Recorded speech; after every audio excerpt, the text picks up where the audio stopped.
The Unravelling, a Jackson adventure, by Sanford Bernberg with assistance from AI. Chapter 1, The Passenger. Jackson sensed something wrong.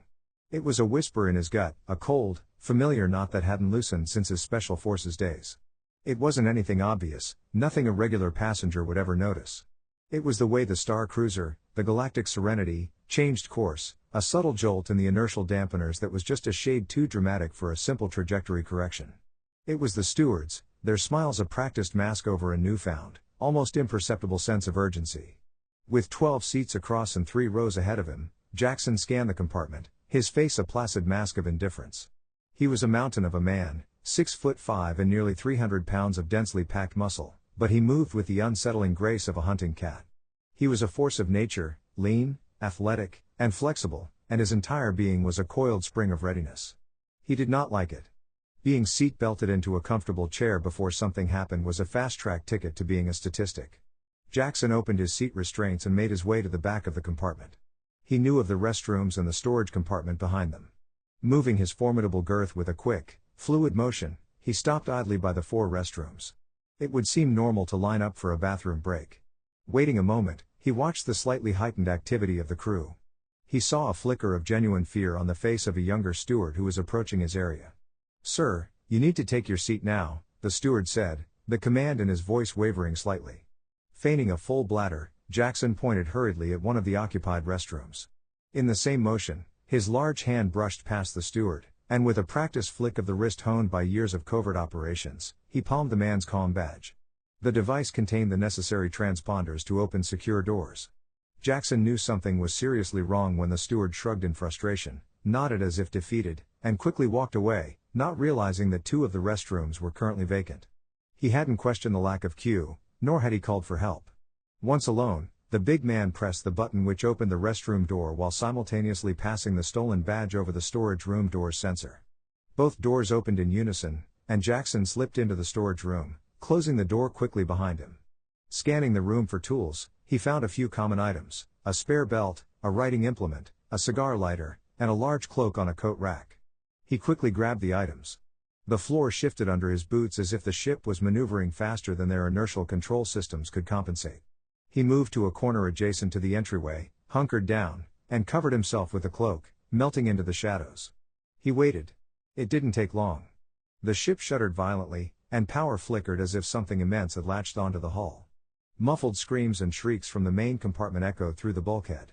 Over the loudspeakers, the captain tried to keep control and calm the passengers, but the transmission cut out mid-sentence. "Folks, we are just experiencing some unexpected gravity."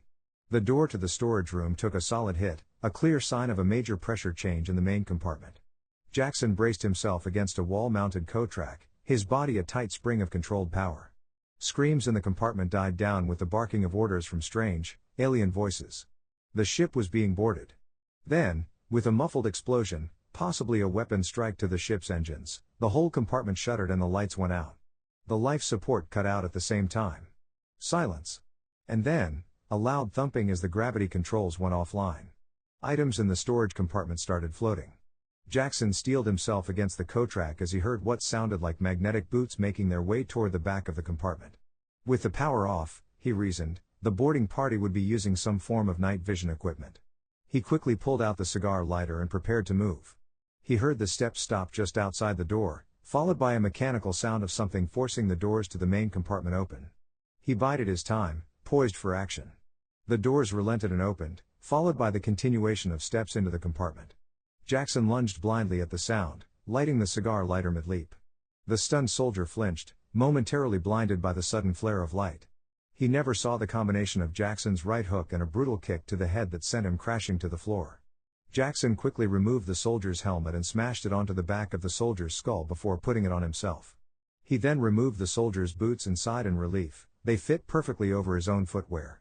With sight restored, he grabbed the soldier's sidearm and peered into the main cabin. Passengers were all apparently folded over in their chairs, unconscious, and 3 other soldiers patrolled the compartment.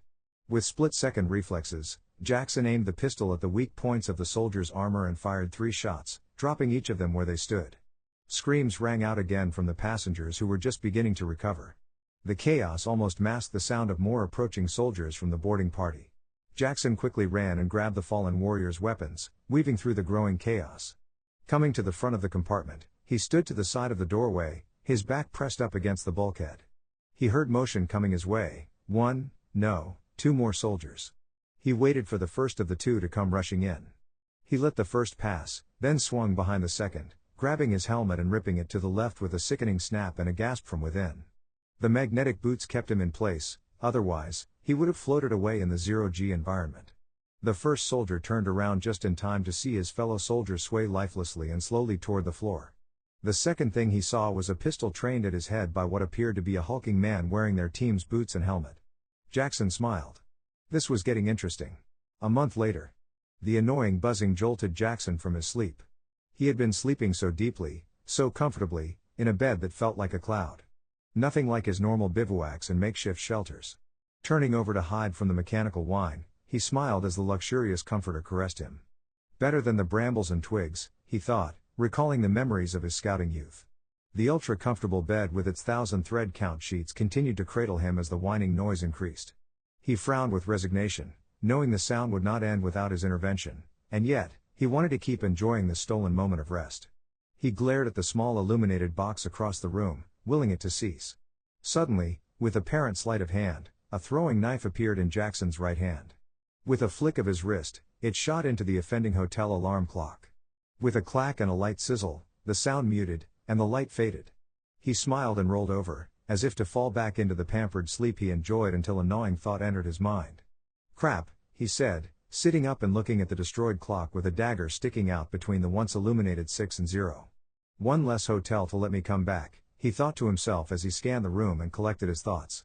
Pausing to enjoy the comfort once again, Jackson sighed as he started to get up. His body protested leaving the soft sheets and down comforter. Wearing only his boxer briefs, he flexed and stretched to wake up his fit, muscular frame. Standing by the side of the bed, a full 6'5" in his relaxed state, he stretched his arms and fingers as he continued to scan the room. Chapter 2, Going to Ground.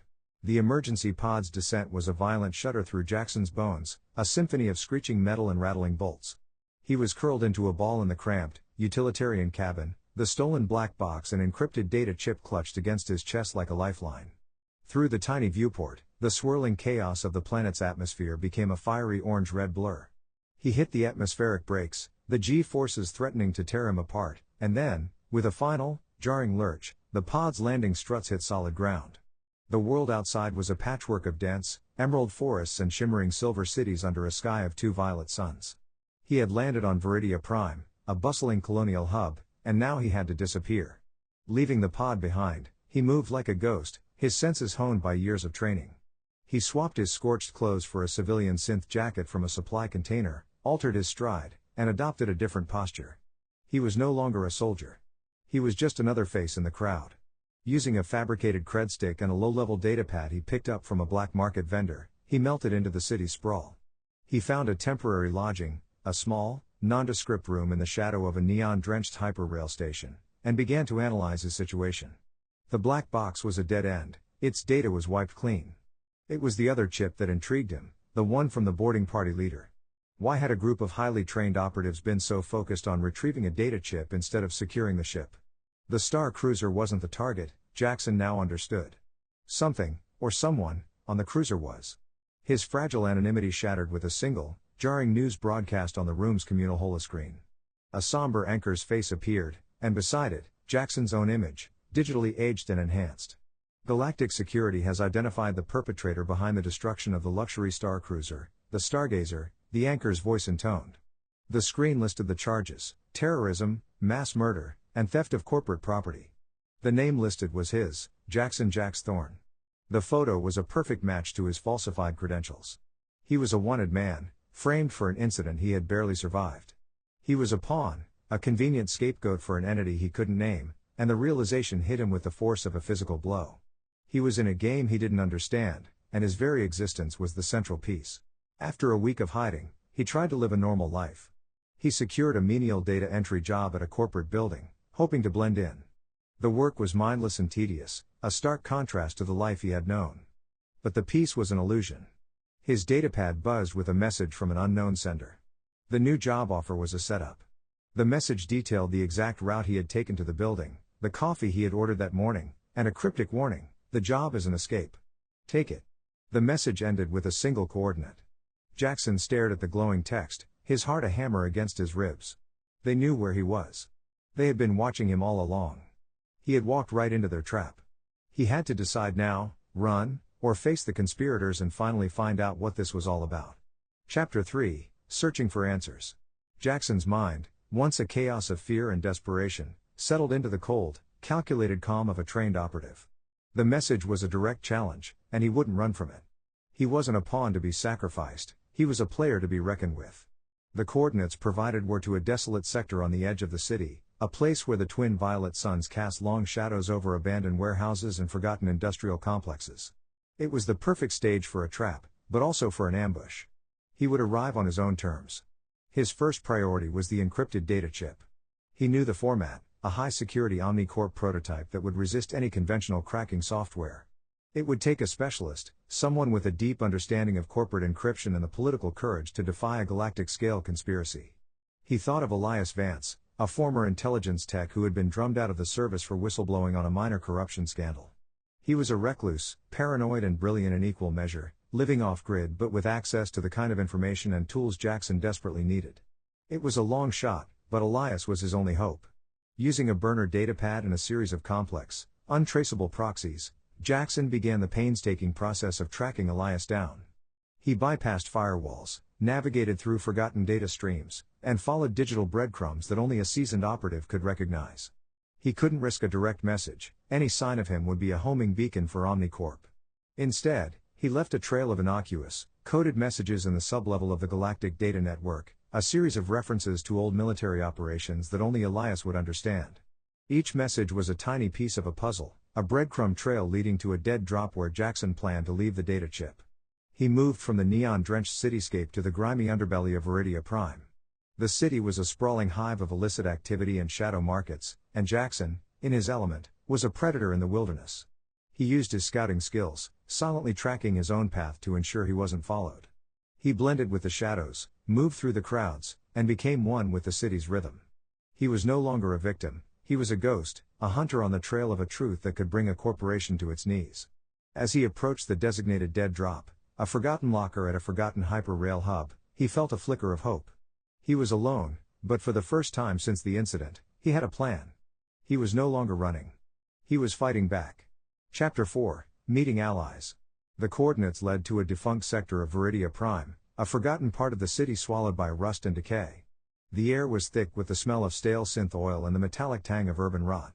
Jackson found the designated locker at the dilapidated hyperrail hub, its door hanging ajar. A small, glowing datapad lay inside. The message on the screen was short and direct: "I got your breadcrumbs.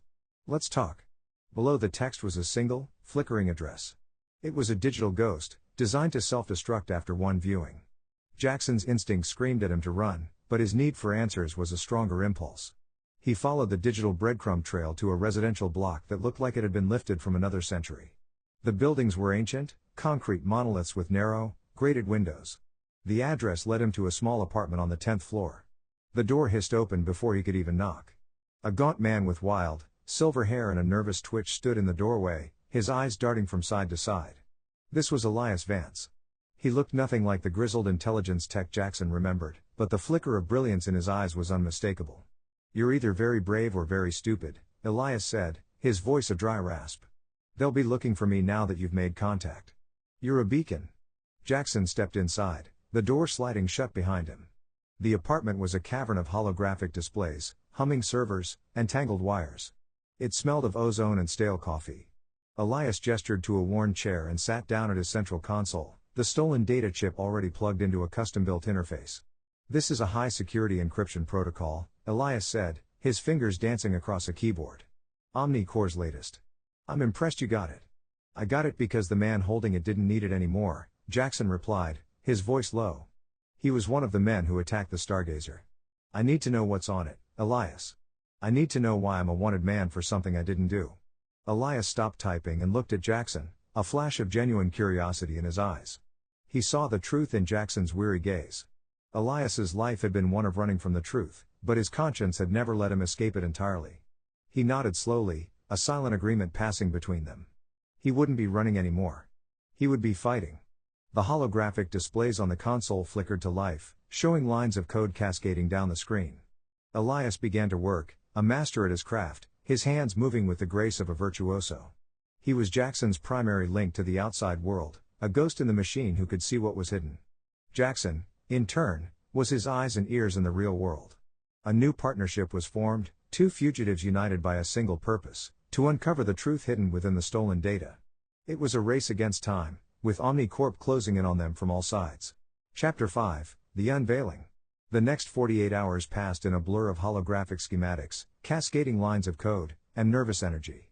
Elias worked with a feverish intensity, his fingers a blur across the keyboard as he chipped away at the layers of OmniCore's encryption. Jackson watched, a silent sentinel, his military training keeping him alert even without sleep. He brought them stale synth coffee and protein bars from a dispenser, his focus unwavering as he studied the holographic data streams, looking for a pattern, a weakness, anything that could help Elias break through the security. Finally, with a triumphant gasp, Elias leaned back in his chair. A new holographic interface shimmered into existence, revealing a series of encrypted files. He opened the first one, and the true horror of their situation began to unravel. The data wasn't about the Stargazer's destruction. It was a research log detailing a covert weapons project codenamed Chimera. It was a kinetic energy weapon, a new generation of particle beam technology so devastating it was a direct violation of the Galactic Arms Limitation Treaty. The Stargazer wasn't a random incident, it was a field test. "My God," Elias whispered, his face ashen. "It's a phased array resonator. It targets a ship's energy core and triggers a critical overload without leaving a single trace of impact. They didn't blow it up, they made it destroy itself." Jackson felt a chilling wave of understanding wash over him. The boarding party wasn't sent to kill everyone, they were sent to ensure there were no witnesses to the weapons test. They had tracked down and eliminated every survivor on the ship, but Jackson, by a miracle of pure luck and training, had slipped through their net. He wasn't a scapegoat, he was the only remaining proof of their crime. The conspiracy was larger, more insidious, and far more dangerous than he had ever imagined. OmniCorp, a corporate giant with its hands in every aspect of galactic life, was developing an illegal weapon of mass destruction. Suddenly, a series of alarms blared from Elias's console. The holographic displays flashed red, an alert notification filling the screen. "They're onto us," Elias said, his voice laced with panic.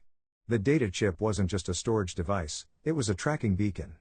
"They know we accessed it, and they know our location." A high-tech retinal scan of Jackson's face appeared on the main screen, followed by a detailed list of his military and intelligence record. OmniCorp hadn't just framed him for the Stargazer incident, they were aware of his past and the threat he posed. The game was no longer about survival, it was about exposing the truth before they were silenced forever. Chapter 6, The Chase. The blare of the alarm was not just a sound, it was a physical blow, a high-pitched shriek that vibrated through the floor and into Jackson's bones. A dozen red lights strobed in unison, painting the apartment in a frantic, dangerous light. Jackson's instincts, honed by years of military and covert operations, took over. "We're compromised. They'll be here in minutes." He grabbed Elias by the arm, pulling the bewildered data analyst away from his humming consoles. The screen was still displaying the incriminating files they had just accessed. "Leave it. It's a liability." Elias stumbled, his face a mix of fear and disbelief. "What are you talking about? My entire life is here." He protested, gesturing wildly at the blinking servers and hard drives. "Your entire life is about to get you killed," Jackson retorted, his voice a low, urgent command.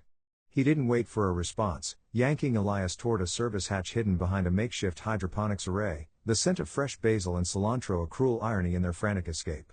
They scrambled through, dropping into the grimy, synth-lit tunnels of Viridia Prime sublevel. The air was thick with the humid stench of decay, oil, and the distant thrum of massive machinery. They were surrounded by a labyrinth of rust-stained pipes, thick conduits, and forgotten service corridors, a wilderness of concrete and steel. As they moved, Jackson's scouting skills, which once kept him alive in the dense jungles of frontier worlds, proved just as effective in this urban jungle. He moved with a silent, economical grace, his eyes constantly scanning for threats. He navigated not by maps, but by the subtle currents of air from distant vents, the faint echoes of footsteps on metal grating, and the shifting hum of power relays. He used reflective puddles to check for pursuers behind them, listened to the changing frequency of the ventilation systems to track their progress, and left a series of meticulously placed false trails, a scraped wall here, a loosened grating there, to throw off any trackers. "We're a ghost in the machine now, Elias," he whispered, as they moved silently through the dark. "We're not on their maps." But OmniCorp was not to be underestimated. Their political and economic power was vast, allowing them to turn the entire galactic security apparatus against the two fugitives. The local Viridia Prime police force, a notoriously brutal unit, and even the formidable Sector Security, were mobilized. Jackson and Elias were now wanted men across multiple sectors, their faces and false identities plastered on every holoscreen and datapad. A high-stakes, cat-and-mouse game had begun. They escaped the city by stowing away on a cargo skiff heading for the desolate moon of Xylus, a remote, airless rock with a handful of mining outposts. The journey was cold and silent, punctuated only by the low rumble of the skiff's engines. The pursuit followed, but Jackson was in his element. He was a master of wilderness survival, and the unforgiving landscape of Xylus, a place of jagged, obsidian peaks and deep, windswept canyons, was the perfect battlefield. He used the jagged terrain for cover, the sparse, windswept canyons to his advantage, and the abandoned mining tunnels as a temporary refuge. He built rudimentary traps, scavenged for resources, and used his combat training to face off against the highly trained mercenaries sent to capture them. One evening, deep within a cavern, they were cornered by a squad of 3 mercenaries. Jackson, using the darkness and his knowledge of the terrain, managed to pick them off one by one, using their own overconfidence against them. He turned a narrow ledge into a bottleneck, a rockslide into a diversion, and the frigid air into an ally, all before they could even radio their status. They were constantly on the move, always one step ahead. Jackson and Elias, now a battle-hardened duo, understood the stakes. The entire galaxy was against them, but with the data they held and the evidence of OmniCorp's crimes, they had a more powerful weapon than any particle beam. The hunt was on, but for the first time, Jackson was certain of one thing: they would not be silenced. Chapter 7, A Fool's Errand. The desolate moon of Xylus, once a refuge, was now the staging ground for their counterattack. A cold, alien wind whipped across the scarred landscape, carrying the fine dust of ground-up rock that coated every surface. The OmniCorp mercenaries were closing in, a relentless tide of highly trained combatants, their armored boots crunching on the silicon grit. But Jackson and Elias were ready. They weren't just running anymore, they were hunting. The data from the stolen chip had revealed the precise location of a secure OmniCorp server farm on the nearby planet of Novice. This server, buried deep within a fortified mountain range, was the heart of the Chimera project, holding the complete blueprint, test logs, and financial records of the illegal weapon. "It's a fool's errand, Jackson," Elias muttered, hunched over a makeshift terminal, his fingers dancing across a keyboard he'd jury-rigged from scavenged parts. He shivered, pulling his thin jacket tighter. "That place is Fort Knox. It's got a full military detachment, armed with the latest tech. They'll be expecting us." Jackson, a grim smile on his face, pulled a topographical hollow map of the Novice mountain range onto the terminal screen. "We're not going through the front door," he replied, highlighting a series of decommissioned mining tunnels that snaked deep into the mountain. "We're going through the back." Using Elias's expertise and his own intimate knowledge of military protocol, they formulated a complex diversion. They created a series of small, automated drones from salvaged parts and programmed them to simulate a low-priority asteroid strike on a nearby mining colony. The drones, disguised as small meteoroids, would trigger a cascade of seismic sensors and automated alerts. The plan was a gamble, but it paid off. The diversion caused a temporary but crucial pull on the majority of the security forces, drawing them away from the server farm. With the path cleared, Jackson and Elias infiltrated the facility through a derelict ventilation shaft, a passage too narrow for a human but perfect for their purposes. Once inside, it was a race against time. The facility's central server was a massive, humming monolith, protected by layers of biometric and digital security. Elias, using the knowledge he'd gleaned from the stolen data chip, began the arduous process of cracking the server. His fingers flew across his console, the glowing lines of code a chaotic symphony of data as he battled the firewalls and countermeasures. The air crackled with tension as the system fought back, a constant stream of error messages flashing across his screen. Jackson, meanwhile, acted as a silent protector, his superior combat skills on full display. He moved like a ghost through the server corridors, neutralizing armed patrols with a quiet efficiency that left no trace of his presence. He used his wits and the environment to his advantage, setting off minor electrical shorts to disorient his enemies and using the server racks for cover as he silently dispatched his foes. Each takedown was a blur of motion, a testament to years of training. With seconds to spare, just as the main security forces returned from their diversion, Elias managed to download the entirety of the Chimera project data onto a single, highly encrypted drive. A triumphant chime echoed in the silent room just as alarms blared and automated turrets came online. Jackson and Elias made their escape, narrowly avoiding a hail of plasma fire as they vanished back into the desolate landscape. They had the evidence, the physical proof that could bring down an entire corporation. The next move was to reveal it to the entire galaxy. Chapter 8, The Confrontation. Elias's workshop, with its comforting clutter and familiar scents, felt like a lifetime ago. Their new hideout was a stark contrast, a derelict broadcast station on the outskirts of the sprawling city of Cygnus Prime. The air was colder here, smelling of rust and long-forgotten rain. Jackson moved with the practiced grace of a hunter, his senses heightened, every shadow a potential threat. They had spent the last 2 days meticulously preparing, repurposing the station's ancient analog transmitters with Elias's bleeding-edge digital technology. The goal was simple, yet monumentally difficult: hijack the planetary broadcast and air the truth. They had only one chance, one small window of opportunity to get their story out before Omnicorp could track them down and silence them forever. "We're ready," Elias announced, his voice a low hum of focused tension. He tapped a few commands on his console, and a holographic screen flickered to life. The face of Omnicorp's CEO, Julian Vane, appeared on the screen, a smug, charismatic smile plastered across his face as he gave a press conference on the company's latest humanitarian initiative. Jackson's blood ran cold. This man had orchestrated the deaths of hundreds, including the passengers of the Stargazer. "In 5 seconds, Elias whispered, "I'm pushing the data packet. It'll override the main satellite feed. We'll have less than 2 minutes before they pinpoint us and shut us down." Jackson nodded, his jaw set.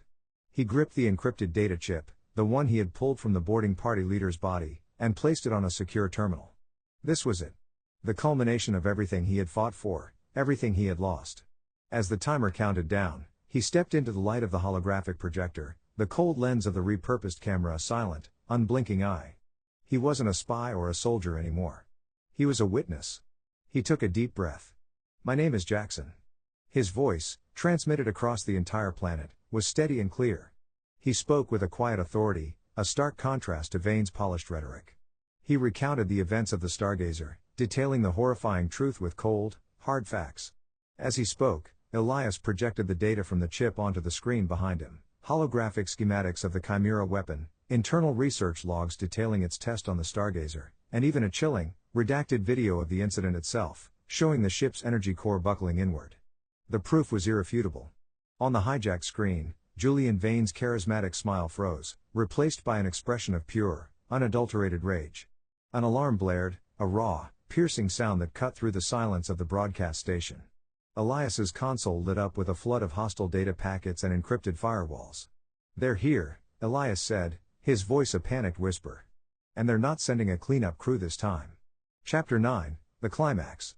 The air in the broadcast station filled with the high-pitched whine of approaching skimmers. Through the grimy windows, Jackson saw them, a formation of sleek, black assault ships descending from the sky. The doors to the station were already being breached, a team of armored Omnicorp enforcers storming the entrance. They were fast, efficient, and heavily armed, a far cry from the haphazard cleanup crew on the Stargazer.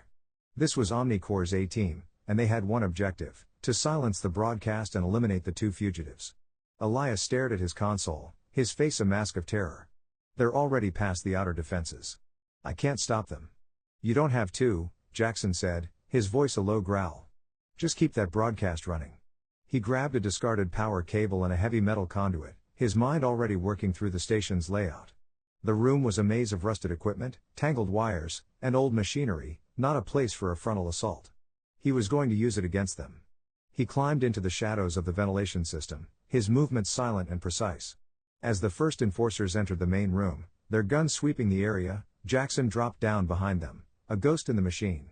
He used the conduit as a bludgeon, incapacitating the first guard with a swift, brutal blow to the head. He was a whirlwind of calculated violence, using the environment as a weapon. He ricocheted off walls, ducked behind consoles, and used the complex wiring to trip his opponents. The enforcers, trained for open-field combat, were disoriented by his guerrilla tactics.